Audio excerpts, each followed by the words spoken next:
umuman bahona ishlatmaganman. Esimdan chiqib qoldi. Domla eshitmay qolibman. Kechqurun budilligimni qo'yish esimdan chiqib qoldi. Soatga qaramay qolibman. Uyga vazifa nimaligini bilmasdim. Domla testimni yo'qotib qo'yibman. So'jam yo'qotib qo'yibman. Bu dilni ishlamay qolibdi domla. Qaysi qilish esimdan chiqib qoldi. Oshqozonim og'riyapti. Uyimga narsa to'kilib ketdi. Bugun navbatchi edim, shunga kech qolib ketdim. Tashqariga chiqib kela olaymi? Esimdan chiqib qolibdi. Domlamasam bo'lmayapti, uyga javob beraverasizmi? Kitobim qolib ketibdi. Daftarim uyda qolib ketibdi. Kitobim yo'qolib qolibdi. Biz matematika darsiga kech qolsak, fizika darsidan chiqyapmiz va boramiz.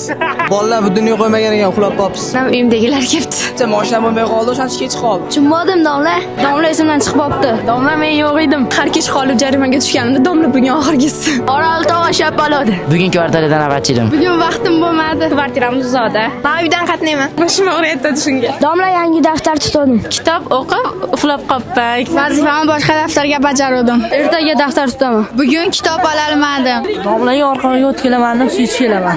Kech payt ko'rsataman domla. Darsimizga tugadi. Yaxshi ko'ring bahona. Oshxonaga qurmagani uchun chiqmadim. Budinligimiz o'chib qolibdi, shunga darsga chiqa olmadim. Budinlikda ertalabki 6 emas, kechqurungi 6 ga qo'yib qo'yibman. Kvartirada ovqat kech pishadi. Siz maktab paytida eng ko'p ishlatgan bahonangiz qaysi bo'lgan? Izohlarda yozib keting. Caché dans les trous.